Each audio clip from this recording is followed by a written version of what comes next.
సంకీర్తన మొదటిగా చదువుతాను. మొదటి చరణం, రెండో చరణం మనం చదువుతాం. ఆ విధంగా పంచుకుందాం చరణాలు. 20వ చరణం అర్థం జరుగుతుంది. ఇది మన సంఘానికి దేవుడు ఈ సంవత్సరం ఇచ్చిన వాగ్దానం ఇందులో ఉంది. యెహోవాను స్తుతించుడి, మన దేవునికి స్తోత్రగానము చేయటం మంచిది. అది మనోహరము, స్తోత్రము చేయటం ఉపిదము. యెహోవాయే యెరూషలేమును కట్టువాడు, చెదిరిన ఇశ్రాయేలీయులను పోగు చేయువాడు. నిందసిదైన వారిని ఆయన బాగు చేయువాడు, వారి గాయమును కట్టువాడు. నక్షత్రములను సంఖ్య ఆయన నియమించుచున్నాడు, వాటికన్నిటికీ పేరు పెట్టుచున్నాడు. మన ప్రభువు గొప్పవాడు, ఆయన అధిక శక్తి గలవాడు, ఆయన జ్ఞానమునకు మితి లేదు. యెహోవా దీనులను లేవనెత్తువాడు, బలహీనులను ఆయన నేలను కూర్చును. కృతజ్ఞతాస్తుతులతో యెహోవాను కీర్తించుడి, సితారాతో మన దేవుని కీర్తించుడి. ఆయన ఆకాశమును మేఘములతో కప్పువాడు, భూమి కొరకు వర్షము సిద్ధపరచువాడు, పర్వతముల మీద గడ్డి కురిపించువాడు. పశువులకును అరుచుచున్న పిల్లకాకులకు ఆయన ఆహారం ఇచ్చువాడు. గుర్రమును మీద ఆయనతో అది సంతోషించును. నరుల కార్యశక్తులతో ఆయన ఆనందించును. తన యందు భయభక్తులు గలవారి యందు, తన కృపకొరకు కనిపెట్టువారి యందు యెహోవా ఆనందించువాడై ఉన్నాడు. యెరూషలేమా, యెహోవాను కొనియాడము, సీయోను నీ దేవుని కొనియాడము. ఆయన నీ గుమ్మముల గడియలు బలపరుచున్నాడు, నీ మధ్యలో నీ పిల్లలను ఆశీర్వదించున్నాడు. నీ సరిహద్దులలో సమాధానం కలుగు చేయవాడు ఆయనే, మంచి గోధుమలతో నిన్ను తృప్తిపరచువాడు ఆయనే. భూమికి ఆజ్ఞ ఇచ్చువాడు ఆయనే, ఆయన వాక్యం బహువేగముగా పరిగెత్తును. గొర్రెకు వంటి హిమమును పుట్టించువాడు ఆయనే, బూడిద వంటి మంచుకణములను చదువువాడు ఆయనే. ముక్కు ముక్కలుగా వడగలు ఇచ్చేవాడు ఆయనే, ఆయన పుట్టించు చలికి ఎవరు నిలవగలరు? ఆయన ఆజ్ఞయేగా మళ్ళీ కరిగిపోవును, ఆయన తన గాలి విసిరిన నీరు ప్రవహించును. ఆయన తన వాక్యం యాకోబునకు తెలియజేస్తాను, తన కట్టడలను తన న్యాయవిధులను ఇశ్రాయేలునకు తెలియజేస్తాను. ఏ జనములకు ఆయన ఏలాగు చేసి ఇవ్వలేదు, ఆయన న్యాయవిధులు వారికి తెలియకే ఉన్నవి. యెహోవాను స్తుతించుడి. దేవుడి పరిశుద్ధ కీర్తనను దీవించునుగాక. ఆమేన్. Hallelujah, hallelujah, hallelujah, hallelujah.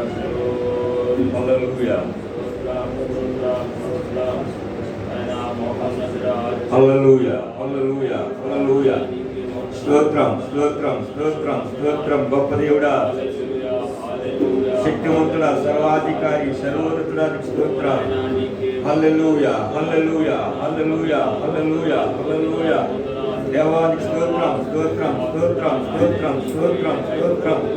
హల్లెలూయా హల్లెలూయా హల్లెలూయా హల్లెలూయా హల్లెలూయా. యేసునన్న యేసునన్న యేసునన్న యేసునన్న యేసునన్న యేసునన్న యేసునన్న యేసునన్న యేసునన్న యేసునన్న యేసునన్న యేసునన్న. తవ్వవన్నుడు రక్తవర్ణుడు, 10,000 మంది అతి సుందరుడు. తౌలవర్ణుడు రక్తవర్ణుడు, 10,000 మందిలో అతి సుందరుడు. ఆరాధన ఆరాధన ఆరాధన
నన్ను వెలిగించావే. ఆరాధన ఆరాధన ఆరాధన ఆరాధన ఆరాధన ఆరాధన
స్తోత్రాలు.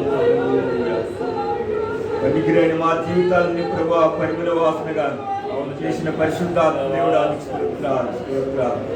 పరిమళ వాసనగా మమ్మల్ని చేసిన పరిశుద్ధాత్మ దేవుడానికి స్తోత్రాలు. ప్రేమ నమ్మకం గల ప్రియా పరలోక తండ్రి, ఈ కాలన పాటల్లో మహింపరిచాము.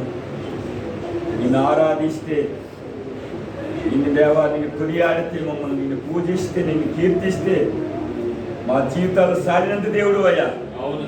ఆరాధనకు యోగ్యుడు, ఆరాధనకు పాత్రుడు దేవుడు. ఈ కాలన మా ఆరాధనలు అంగీకరించి, మా విన్నపములు ఆలకించి మీరే నాయన ఈ ఆరాధనంతట్లో మహిమ ఘనత ప్రభావాలు పొందుకోమని ఇంకా మిగతున్న కార్యములు చేతులు కాపాడించుకుంటూ యేసు క్రీస్తు నామమున అడుగుతున్నాము తండ్రి, ఆమేన్. నిర్గమకాండము 3వ అధ్యాయము 20వ వచనం. నిర్గమకాండము 3వ అధ్యాయము 20వ వచనం. మరియు యెహోవా ఇట్లనెను, నేను ఐగుప్తులో ఉన్న నా ప్రజల బాధను నిశ్చయముగా చూసి తిని, పనుల్లో తమను కష్టపెట్టుకున్న వారిని బట్టి వారి పెట్టిన మొరలు వింటిని, వారి దుఃఖములు నాకు తెలిసే ఉన్నవి. కాబట్టి ఐగుప్తీయుల చేతిలో నుండి వారిని విడిపించుటకు, ఆ దేశంలో నుండి విశాలమైన మంచి దేశమునకు, అనగా కనానీయులకు, హిత్తీయులకు, అమోరీయులకు, 3:20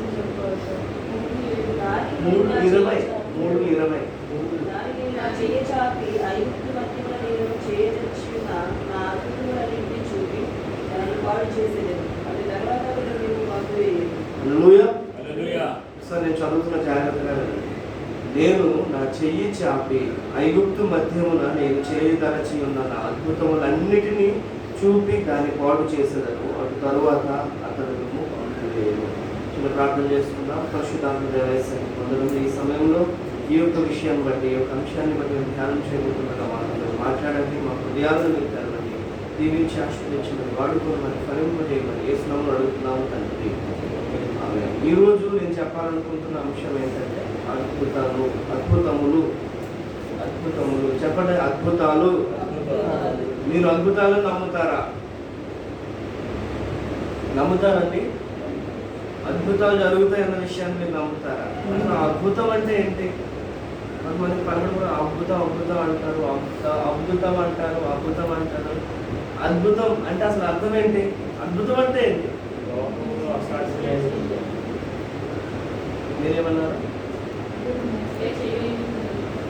లోకంలో అసాధ్యమైనది జరిగితే అది అద్భుతం, ఎక్స్పెక్ట్ చేయనిది, అనుకోనిది జరిగితే అది అద్భుతం. ఇంకేంటి అసలు అద్భుతం అంటే ఏంటంటే? మీరు చెప్పండి, అద్భుతం అంటే ఏంటి? జరగలేనిది జరిగితే అద్భుతం. ఓకే,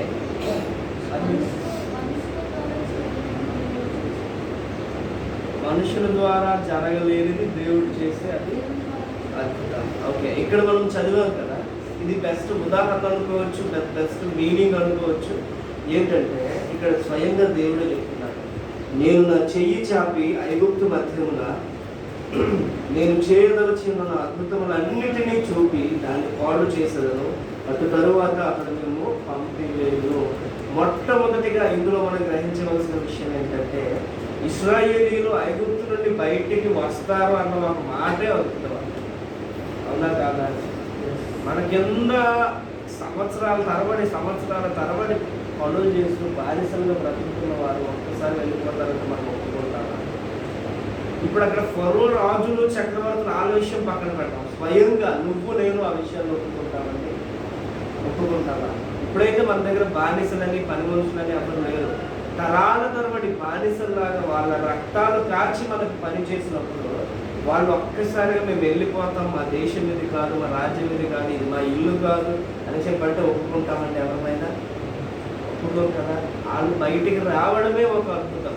అందుకని ఇక్కడ దేవుడు ఏమని చెప్పాడంటే, మీరు ఇన్ని సంవత్సరాల నుండి మీరు పడిన ఆ బానిసత్వానికి, ఇన్ని సంవత్సరాల నుండి మీరు పడిన ఆ కష్టానికి, మీరు కార్చిన చెమటకి, మీరు కార్చిన రక్తానికి, మీరు పొందిన మరణానికి, మీరు పొందిన శిక్షకి బదులుగా నేను అద్భుతాలు చేసి ఐగుప్తుని పాడు చేసి మిమ్మల్ని బయటికి తీసుకెళ్తాను. హల్లెలూయా, హల్లెలూయా.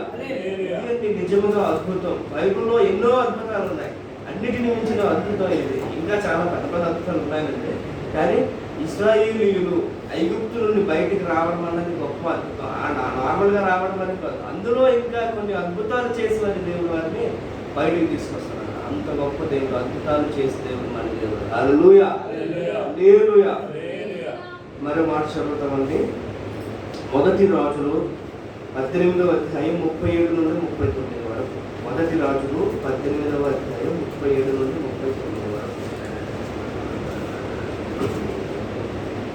యెహోవా నా ప్రార్థన ఆలకించుము, యెహోవావైన నీవే దేవుడవై ఉన్నావనియు, నీవు వారి హృదయములను నీ తట్టుకు తిరుగుచేయుదువనియు ఈ జనులకు తెలియనట్లుగా నా ప్రార్థన అంగీకరించుము. అతడు ఇలాగ ప్రార్థన చేయించుండగా యెహోవా అగ్ని దిగి దహన బలి పశువుల కట్టెలను రాళ్లను బుగ్గిని దహించి కందకమందున్న నీళ్లను ఆరిపోజేసెను.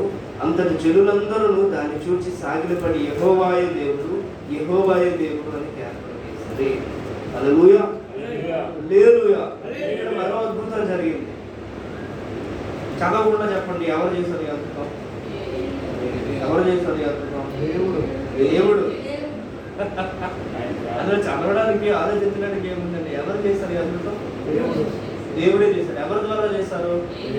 ఏలియా. ఏలియా ఇక్కడ ఏమని ప్రార్థన చేశాడంటే, దేవా నా ప్రార్థన ఆలకించు, యెహోవైనా నీవే దేవుడవై ఉన్నావని, అంటే నీవు మాత్రమే దేవుడవని వారి హృదయంలో నీ తట్టుకు తిరగజేయదు అని ఈ జనులకు తెలియనట్లుగా నా ప్రార్థన ఆలకించు. ఏలియా గారు ఎంత మంచి ప్రార్థన చేశారంటే, నీవు మాత్రమే దేవుడు, నీవు దేవుడు అన్న విషయాన్ని వీళ్ళందరూ కూడా తెలుసుకోవాలి, కనుక ఇక్కడ నువ్వు కార్యం జరిగించు అని ప్రార్థన చేయగానే ఏమైందంటే అక్కడ అగ్ని దిగి దహన బలి పశువును కట్టెలను రాళ్లను బుగ్గిని దహించి కందకమందున నీళ్లను ఆరిపోజేశారు. ఎంత అద్భుతం! జనులందరూ చూసి యెహోవాయే దేవుడు, యెహోవాయే దేవుడు అని సాగిలపడ్డారు. హల్లెలూయా, హల్లెలూయా. అలా మనం చేయగలమా అండి? అంత ధైర్యం మనకు ఉంటుందా? అక్కడ ఉన్నట్టుగానే 450 మంది ఉన్నారు అక్కడ, కానీ ఒక 50 మంది మన దగ్గరికి వచ్చారు.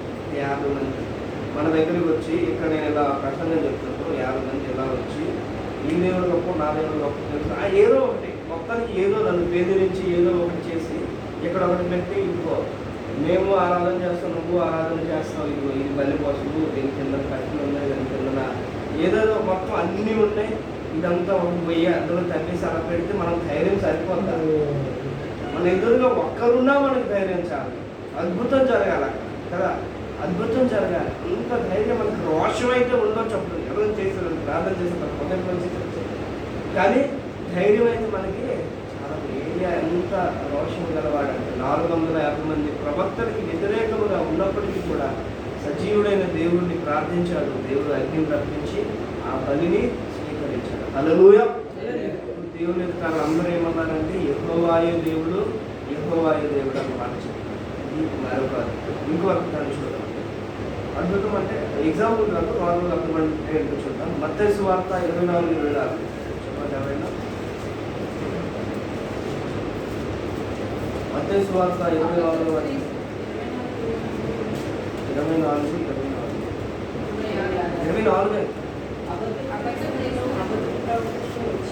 సాధ్యమైతే ఏర్పరచుకున్న వారి మోసపరచు పెట్టే గొప్ప చూపుక్రియలను మహత్కార్యములను కనపరచుకోలేదు.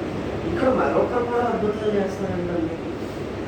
మనం కేవలం మన దేవుడు మాత్రమే అద్భుత కార్యాలు చేయగలడు, ఆయన మాత్రమే ఆశ్చర్యక్రియలు చేయగలడు, మన అందరికీ ఆశ్చర్యం కలిగించేలాగా, లేనిది ఉన్నట్టుగా, అనుకోని జరిగినట్టుగా, ఎక్స్పెక్ట్ చేయనిది అయిపోయినట్టుగా చేస్తారని మనం అనుకున్నాము. ఇక్కడ మరొక వ్యక్తి ఉన్నాడండి, చూడండి ఎవరండి? అబద్ధ క్రీస్తులు, అబద్ధ ప్రవక్తలు. వీళ్ళు ఏం చేస్తారంటే, సాధ్యమైతే ఏర్పరచబడిన వారిని సహితము మోసపరచుటకే గొప్ప సూచక క్రియలను మహత్కార్యములను కనపరచగలరు. మనం ఏ అద్భుతాలు నమ్మాలి? దేవుడు చేసిందే అద్భుతము, అది దేవుడు చేసిన కార్యం అని ఎలా గ్రహించగలమండి? ఇలా అయితే కన్ఫ్యూజ్ అయిపోతాం కదా. ఎంత కన్ఫ్యూజ్ అయిపోతామంటే, సాక్షాత్తు దేవుడు ఏర్పాటు చేసుకున్న వారు కూడా కన్ఫ్యూజ్ అయిపోతారంట. వాళ్ళు కూడా అద్భుతాలు, వీళ్ళు ఇదే క్రీస్తు కార్యము, ఇదే దేవుడు చేసిన అద్భుతం, ఇదే దేవుడు చేసిన విరకం అనుకుంటారంట. సో మనం ఎంత మెలకువగా ఉండాలి, ఎంత అలర్ట్గా ఉండాలి కదా. అంత అలర్ట్గా ఉండాలి. దేవుని విషయంలో అది దేవుని చిత్తం అవునా కాదా? కొన్ని విషయాలు అది దేవుని చిత్తంలాగే కనిపిస్తాయి కానీ కాకపోవచ్చు. కొన్ని విషయాలు దేవుని చిత్తం కాదు అనుకుంటాం కానీ అది దేవుని చిత్తం అవ్వచ్చు.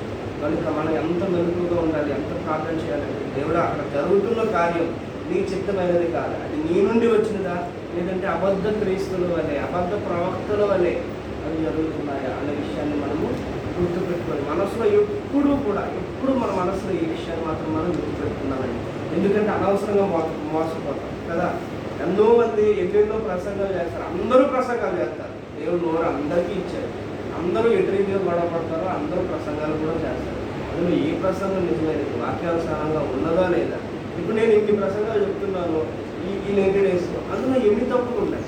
తప్పులు ఖచ్చితంగా ఉంటాయి, పొరపాట్లు జరుగుతాయి మనుషులు అన్నాక. సో అందులో ఏ తప్పులు ఉన్నాయి, అందులో ఏ పొరపాట్లు ఉన్నాయి, వాటిని పక్కన పెట్టి నిజంగా దేవుని వాక్యం సరైనది ఉంటే అది మాత్రమే మనం పాటించాలి. తప్పిదములు పొరపాట్లు మనం ఎప్పుడు కూడా పాటించకూడదు. జాగ్రత్త. అబద్ధ ప్రవక్తలు, అబద్ధ క్రీస్తులు అని అనేక మంది వచ్చి సూచక క్రియలు మహత్కార్యాలు చేస్తారు. మనము ఇంట్లో ఉంటున్నామండి, మనం టీవీ ఆన్ చేస్తామండి, ఎన్నో ఛానల్స్ ఉన్నాయి, అందులో అన్ని దేవుని ఛానల్స్, అంటే దేవుని ఛానల్స్లో ఎన్నెన్నో వస్తాయి వాక్యాలు, అన్నీ కరెక్ట్గా దేవుని ద్వారా నడిపింపబడుతున్నాయి అని మనం అనుకోకూడదు. అందులో రకరకాల బోధనలు ఉంటాయి, రకరకాలైనటువంటి కార్యాలు చూపిస్తారు, రకరకాలైన కార్యాలు. వాళ్ళు క్రిస్టియన్సే, వాళ్ళు దేవుని నమ్ముకున్న వాళ్ళే, వాళ్ళు పాస్టర్సే, వాళ్ళు ప్రవక్తలే, వాళ్ళు పెద్ద పెద్ద పేరు కలిగిన వాళ్ళే. నిజంగా దేవుని చెప్పలేనా? వాళ్ళు చేస్తున్న నిజంగా దేవుని వాక్యానుసారమైన అద్భుతాలైనా లేదంటే వారిని వారు గొప్ప చేయడం కోసం ఇంకా ఏదేదో జరగడానికి వాళ్ళు చేస్తున్నారా? మన మైండ్ని వాళ్ళు బ్రెయిన్ వాష్ అంటారు కదా, అలా చేసేస్తున్నారేమో. మనల్ని వాళ్ళు వాళ్ళ వైపు మాత్రమే ఆకర్షింపు చేసుకుంటున్నారేమో. ఎందుకంటే ఎప్పుడైనా గద్దింపు చాలా కష్టంగా ఉంటుందండి. ఎవరైనా గద్దించారు అనుకోండి, మనం వెంటనే తీసుకోలేదు. అదే ప్రీతిగా ప్రేమగా మాట్లాడి వెంటనే మనం ఆకర్షింపబడిపోయి ఆ మార్గంలోనే వెళ్ళాలనుకుంటున్నాం. కనుక అద్భుతాల విషయంలో, సూచక క్రియల విషయంలో, మహత్కార్యాల విషయంలో దేవుని వాక్యాన్ని ఖచ్చితంగా మనం తెలుసుకొని ఆ వాక్యానుసారంగా ఫాలో అవ్వాలి. మరొక రిఫరెన్స్ చూడండి, యోహాను సువార్త 14వ అధ్యాయం 10 నుండి 14 వచనం. యోహాను సువార్త 14వ అధ్యాయం 10 నుండి 14 వచనం నేనే చదువుతాను. తండ్రి యందు నేనును నా యందు తండ్రి ఉన్నామని నీకు నమ్ముటలేదా? నేను మీతో చెప్పుచున్న మాటలు నా అంతటా నేనే చెప్పుటలేదు.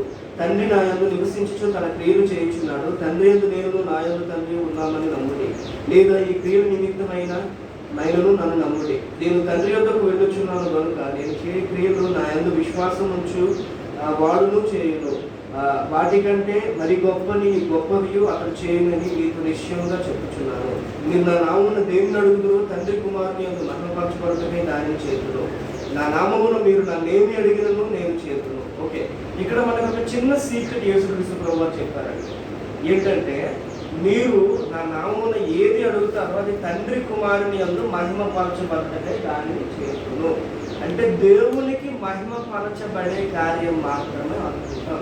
మనుషుల్ని గొప్ప చేసే కార్యం అద్భుతం కాదు. మనుషుల్ని మెప్పించి నవ్వించి కప్పించే కార్యం అద్భుతం కాదు. మనుషులు ఆశ్చర్యపడిపోయిందని చాలా కార్యాలు ఉంటాయి. ఒక యాక్సిడెంట్ అది ఆశ్చర్యమే. జస్ట్ తృప్తిలో తప్పిపోతే అది కూడా ఆశ్చర్యమే. అసలు తప్పిపోకుండా అంత చక్కగా అయిపోయాడు, దేవుడే చేశాడు అంటే దేవుని నామానికి మహిమ కలిగింది మాత్రమే అద్భుతం. ఇంకా ఏవి అద్భుతాలు కాదు. మనకి గొప్ప వచ్చేవి, మనకి పేరు ప్రతిష్టలు వచ్చేవి అద్భుత కార్యాలు కాదు. మనల్ని మెప్పిస్తున్నారంటే మనం ఎంతో పొంగిపోతామండి, ఎంతో వాటి ఆ ఉద్యమే వేరు, అప్పుడు వచ్చే ఆ ఉత్తేజమే వేరు. కనుక అద్భుత కార్యములు, మహత్కార్యములు, సూచక క్రియలు అన్నవి దేవునికి, కుమారునికి అంటే యేసుక్రీస్తు ప్రభువారికి మహిమ రావాలి. అది మాత్రమే అద్భుత కార్యాలు. జ్ఞాపకం చేసుకుంటే తరువాత అపొస్తలుల కార్యములు 3వ అధ్యాయం చదువుతాం ఒకసారి.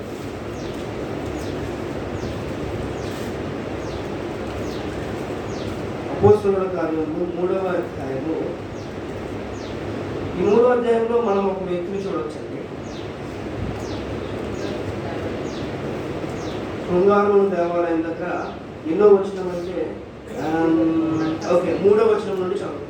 పేతురు యోహాను దేవాలయంలో ప్రవేశించబోతున్నప్పుడు వాడు వచ్చి భిక్ష అడుగుగా పేతురు యోహాను వారిని తేరించి 6వ వచనం చదువు. అతడ పేతురు వెండి బంగారములు నా యొద్ద లేవు గాని నాకు కలిగినదే నీకు ఇచ్చుచున్నాను. నజరేయుడైన యేసుక్రీస్తు నామమున నడుమని చెప్పి వాడి కుడి చేయి పట్టుకుని లేవనెత్తెను. వెంటనే వాడి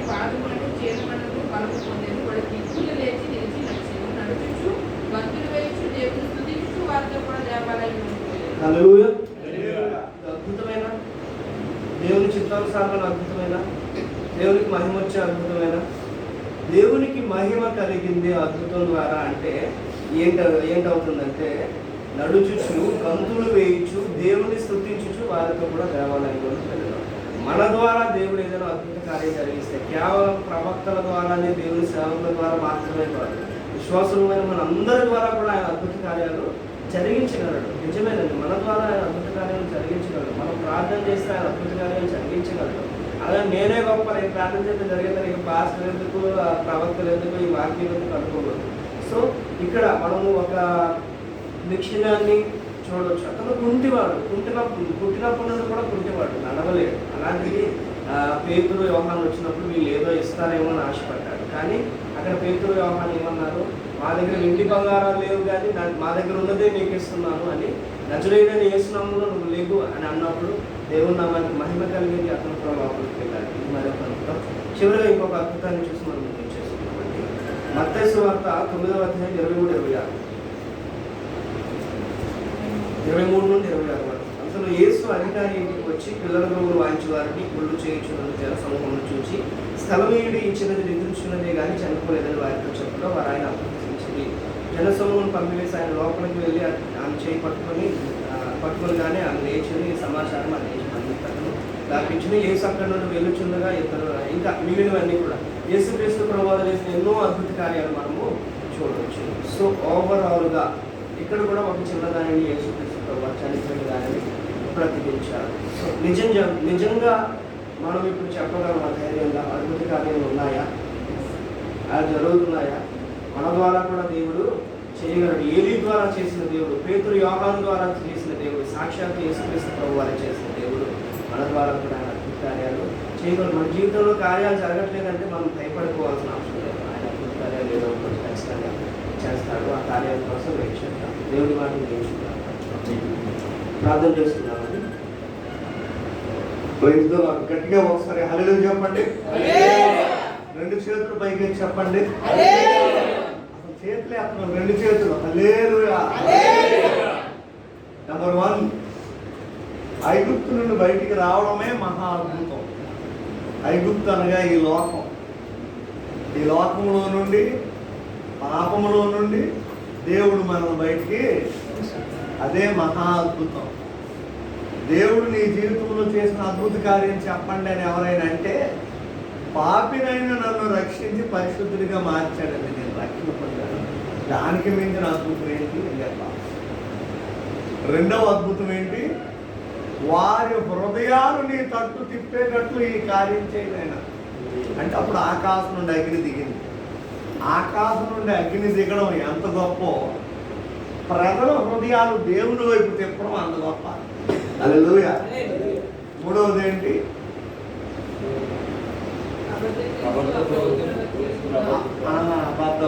అబద్ధాలు ఆడి మనుషులు చేసిన కార్యాలు అవి, దేవుని కార్యాలు కాదు. ఫరో దగ్గరికి మోషే వెళ్ళినప్పుడు మోషే చేతిలో ఉన్న కర్రను కిందన పడేస్తే ఏమైంది? పామైంది. అక్కడ ఉన్న మాంత్రికులు కూడా ఉన్నారు.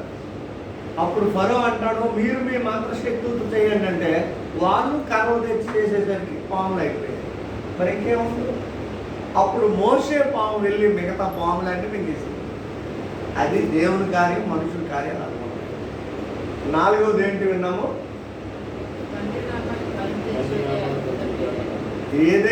ఏ కార్యం అయితే నీ దేవునికి మహిమ తెచ్చేదిగా జరుగుతుందో అది అద్భుతం. హల్లెలూయా.